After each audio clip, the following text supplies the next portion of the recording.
Hey,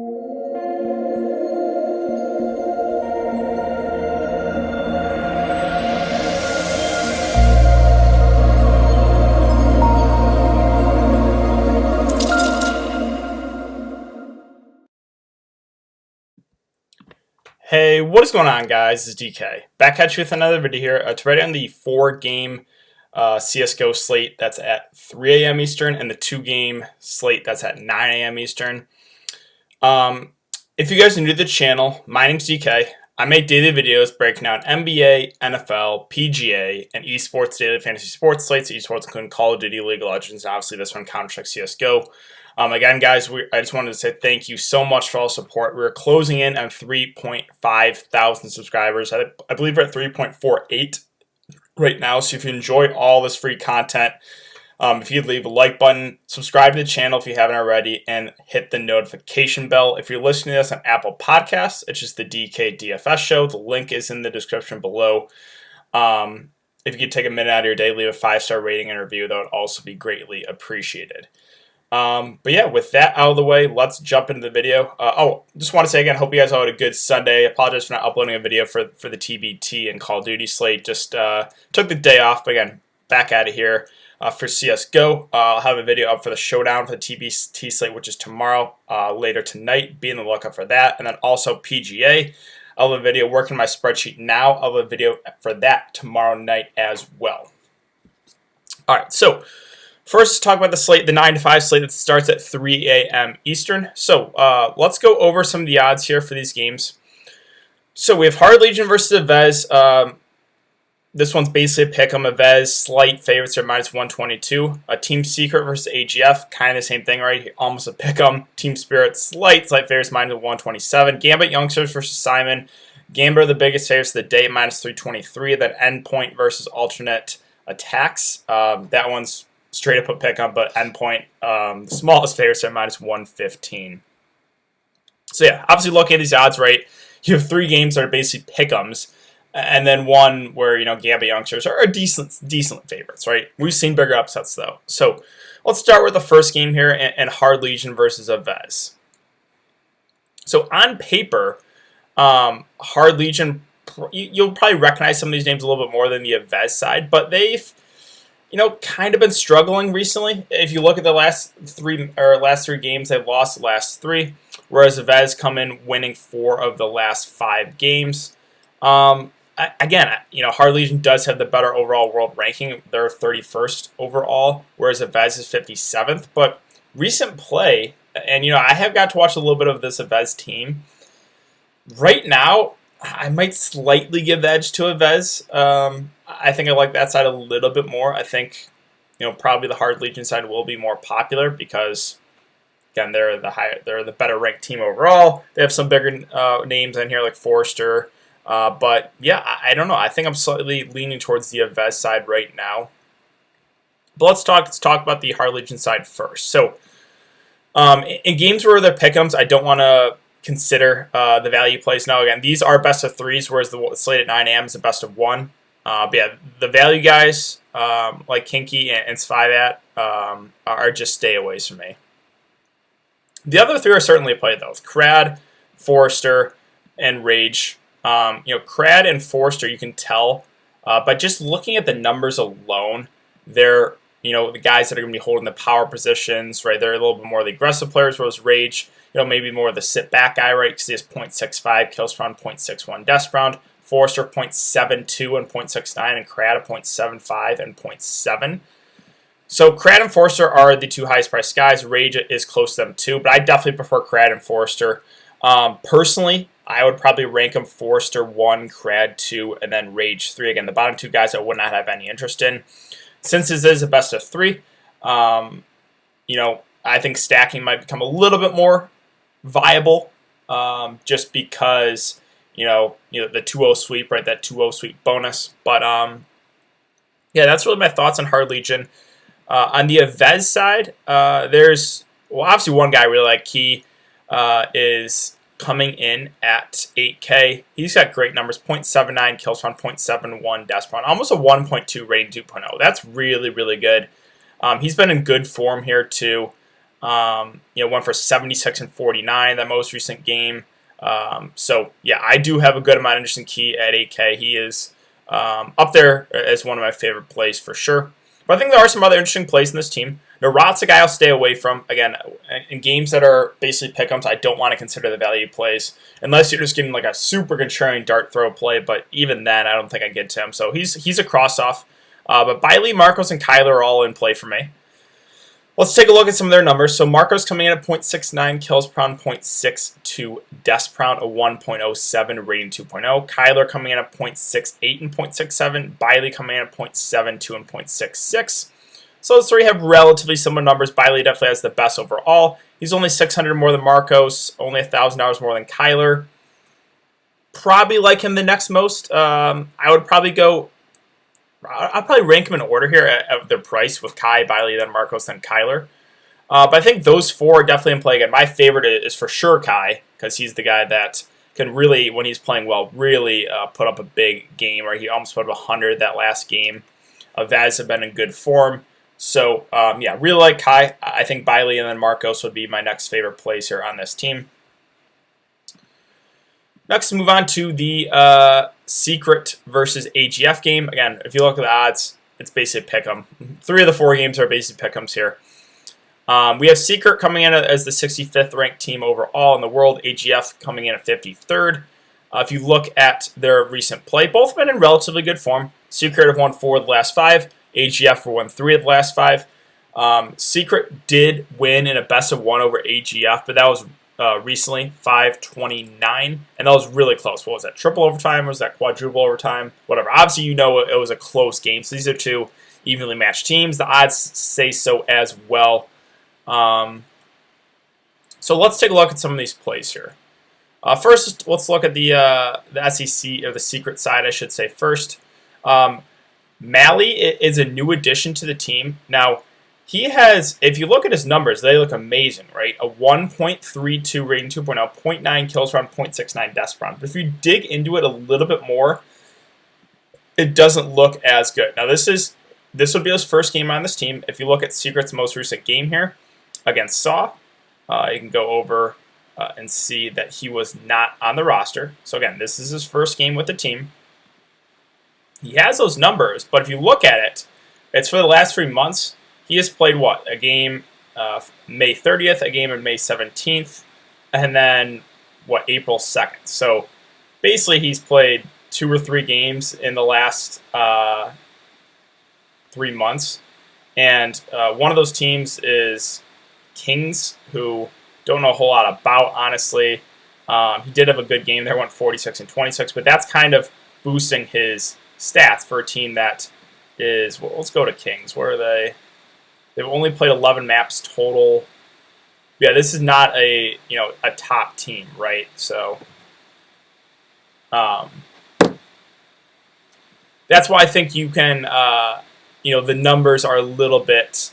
You don't want to just focus on those numbers. They can be a little bit deceiving, right? If you look into it a little bit more, he's only played basically 2 games as Counter-Strike the last 3 months. We're with teams that are not the best.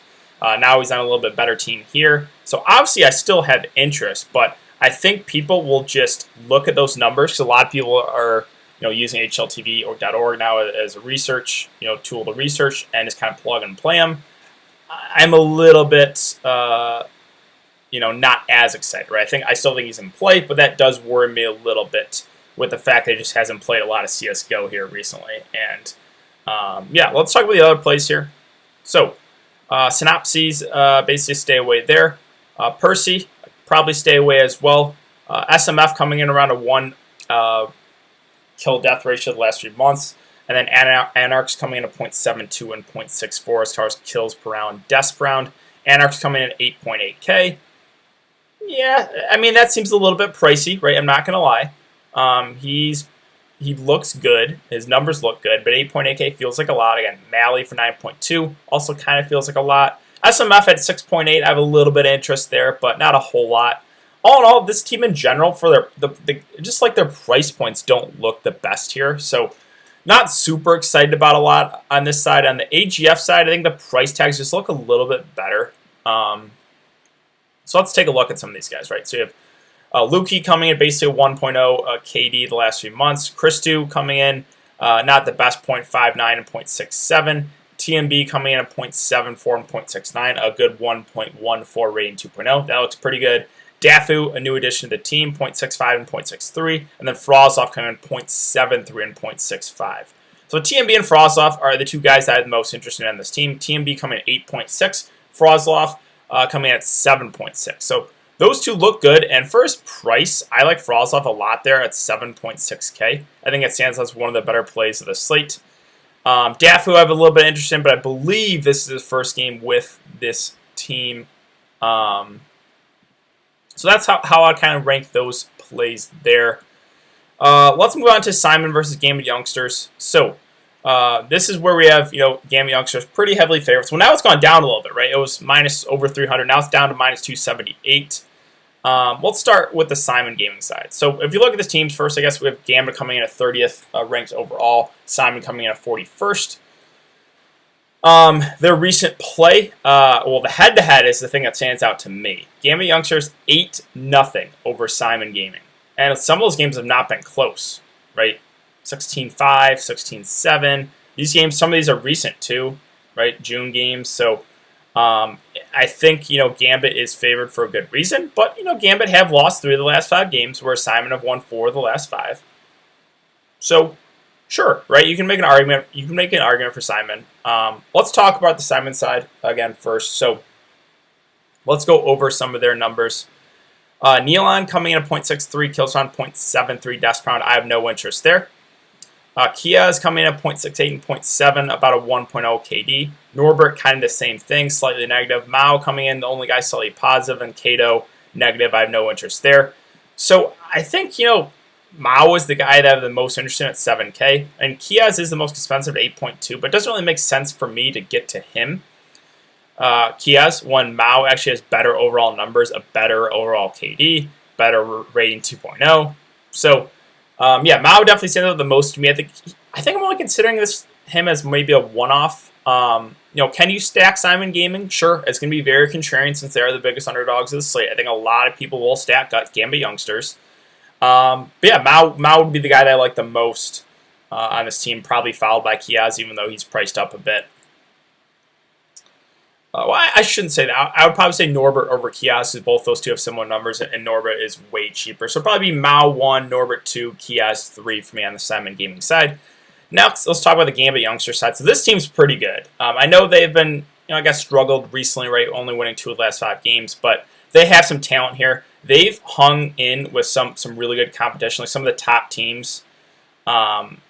So let's go to their players here, and let's look at some numbers. So Inter's coming in at about a 1 KD. Not super excited about that. Supra coming in slightly negative as well. Axile looks pretty good here. A 1.2 rating 2.0, 0.75 kills per round, 0.63 deaths per round. Shiro as well.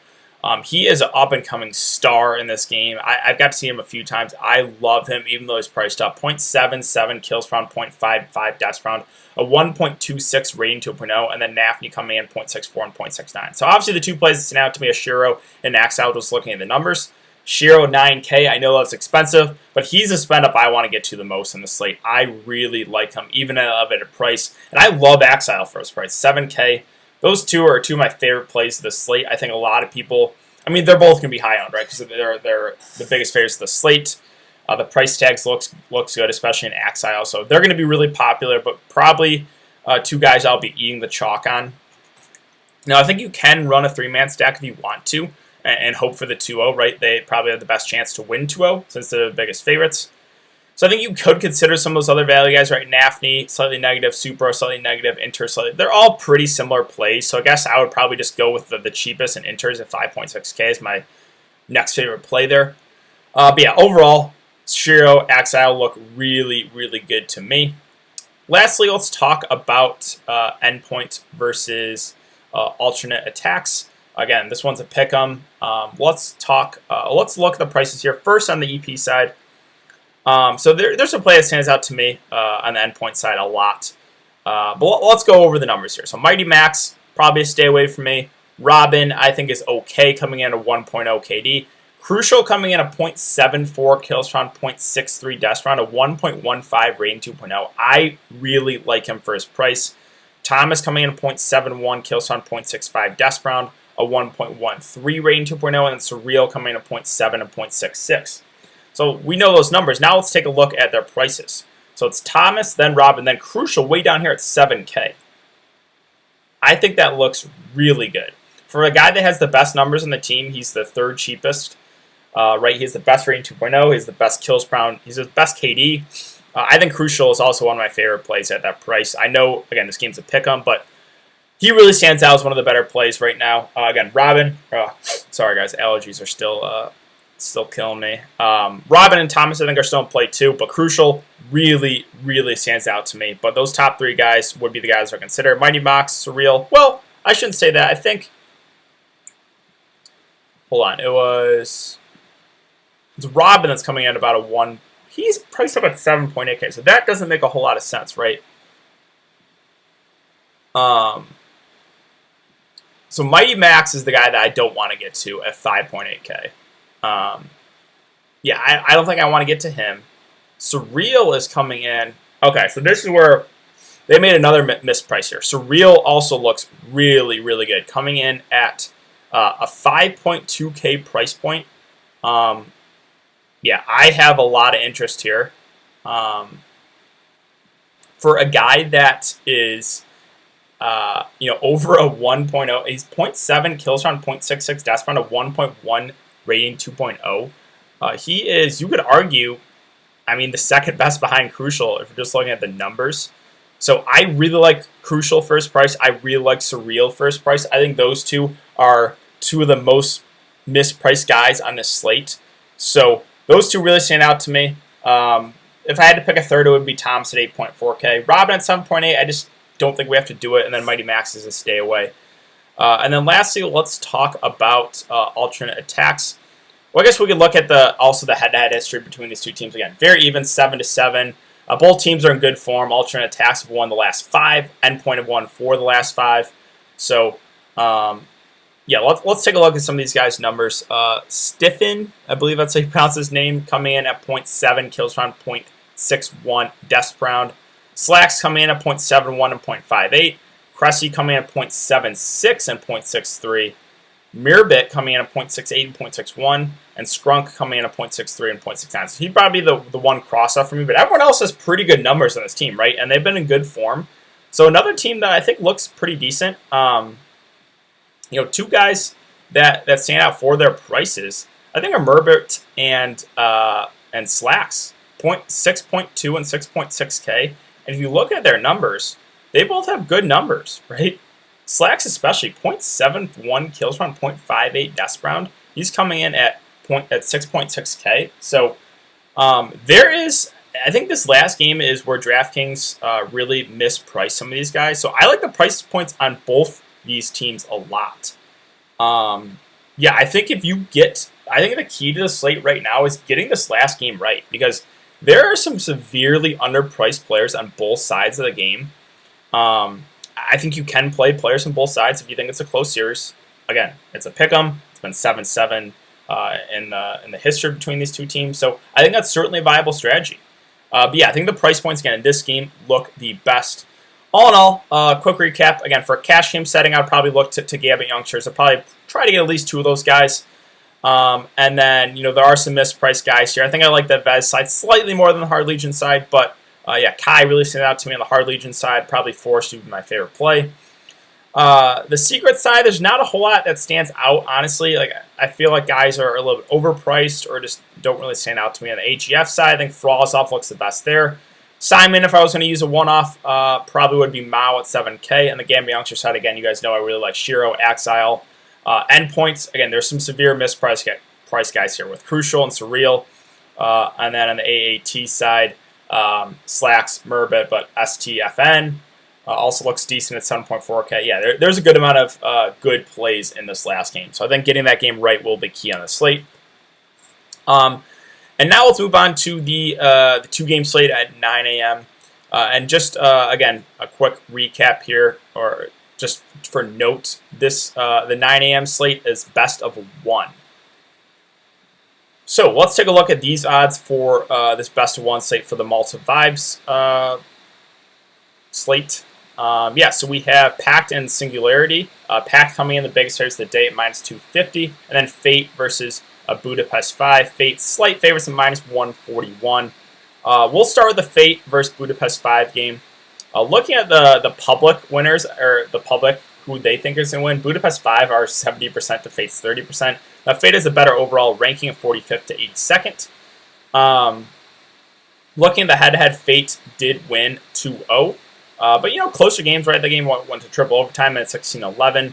They did play recently. Both teams have been in not the best of form. Fate have won 1 of the last 5. Budapest 5 have won 2 of the last 5. Fate did lose 2-0 to Luminar, whereas Budapest 5 did beat Luminar 2-1. So that is something to note there. Let's talk about the Fate side first. So this is a team that have really been struggling recently. Nikki coming in at 0.59, kills per round 0.69, deaths per round. That's a stay away from me.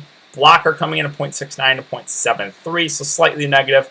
Harn coming in at 0.69 and 0.61, a 1.08 rating 2.0. Patra coming in at 0.67 and 0.71, and Mar coming in at 0.73 and 0.69. So Mar and Harn are the guys that stand out the most, just looking at those numbers. Mar coming in at 8.8, Harn at 7.4K. So yeah, Harn definitely stands out the most for the prices, right? When those two are similar price and you're getting about a $1,400 difference. Harn looks the best for me for his price. With Blocker and Patrick, they had very similar numbers. I'll give the edge to Patrick, again, who's about $1,000 difference there from Blocker. So that's how I would kind of go about that, the team. Again, I think Harn would be my favorite play.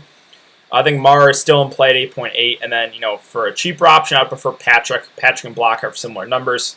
You get an $800 difference there. I'll give the edge to Patrick. Let's talk about the Budapest 5 side now. So let's look at their numbers first, and then we can get to their prices. So Coolio coming in at 0.59, kills per round 0.64, deaths per round, probably a stay away. Bodito coming in at 0.61 and 0.7 as far as kills per round, deaths per round. Again, that's probably a stay away for me. Torzy coming in at 0.74, kills per round 0.65, deaths per round. That looks pretty good.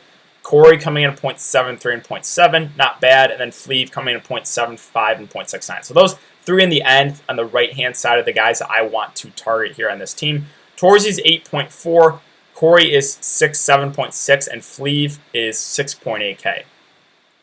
So I think Fleeve looks the best for his price, and then Corey, and then Torzy. So that's probably how to rank them for their DraftKings prices. Again, the two guys at the bottom I don't think we have to get to them. And then lastly, let's talk about the Pact versus Singularity game. Again, Pact minus 250 favorites. I think they're going to be pretty popular in this slate because they are the biggest favorites of the day. Let's talk about the Singularity side first. So this is a team that I don't have a whole lot of interest in. Scrolling through their numbers, no one really stands out here besides Nikodaz. Again, I could be mispronouncing his name. He's the only one positive. Everyone else is pretty negative. They're 81st ranked overall, whereas Pact is 50th. Pact did win their most recent game in May, and they won 16-9. Singularity have been in really bad form. But again, same thing with Pact. Again, I'm going to give the edge to Pact here. I think there's only one guy to consider, and it's Nikodaz as a one-off. Everyone else, I don't think I want to get to. I know there's still the upset can still happen, but I'm gonna go with the side here, the favorites here, and the Pact side. And there's a couple plays that I really like. So let's talk about the Pact side now. Lunatic coming in at 0.60, kills per round 0.69, deaths per round. That's a stay away from me. Darko coming in about a 1.0 KD. Sobol coming in at 0.7, kills per round 0.66, deaths per round. Goofy coming in at 0.71 and 0.68. And then Menace coming in at 0.67 and 0.66. So the three on the right-hand side, again, are the three that have the most interest, but I think Darko is viable as well. Let's look at the prices now. So Goofy's coming all the way top at 9.6K. Again, he had a good game, the one game that they have in the DraftKings log where he went 60 and 48. But do I want to pay 9.6K for him? I think you're overpaying for him if you do. Not saying he's out of play. But, the guys below him, Sobol and Menace especially, 7.8 and then 6.2K for Menace. I think Menace looks really, really good for his price. Right, 0.67 kills on 0.66 deaths per round. I just think that looks really good. Again, Goofy has a better rating 2.0. Sobol too. But you're going to have to pay premiums for those guys. So I kind of like the value here with Menace and Darko. Again, they're the biggest favorites. Lunatic's probably stay away from me, even though he had a good game, the one game that was on there. I just like the other players more on this team. So, yeah, and then with Goofy and Sobel, I prefer Sobel for his price. Not saying Goofy's out of play, right? There's not a whole lot of spend-ups really on this slate, so I think you can still get Goofy. Personally, the way I'm going to attack this slate is I'm probably going to go with a three-man pack stack. And then that second game, or the first game, I should say, a little bit torn here on which side I'm going to go to be honest. So, but yeah, right now I think I'm leaning towards the three-man pack side. I think there are some plays that stand out for the prices. Again, Menace Darko for value. I like Sobel a good amount. Goofy I think is still in play, but you're going to have to overpay for him probably if you want to get him in there. And then as far as roster construction goes for cash games, I wouldn't even consider playing cash games on two-game slate. For GPPs, if you want to differentiate yourself, again, try to leave some money on the table or go with someone that, maybe a cheaper option, the captain spot, to get a little bit different, right? Because a lot of people are going to use those top guys in their captains. So that's always a way in those large GPPs to get a little bit different. But yeah, I think that's going to do it for today's video, guys. So if you haven't enjoyed the content so far, I'd really appreciate it if you will leave a like in the video, subscribe if you haven't already, and hit the notification bell. Those things do really help me out, guys, to continue to grow this YouTube channel. Again, we're closing in at 3.5 thousand subscribers now. So yeah, hope you guys all have a good day. Again, if you're interested in TBT DFS, the Showdown slate, I'll have a video up later tonight. So thanks again, guys, and I will see you all in the next video.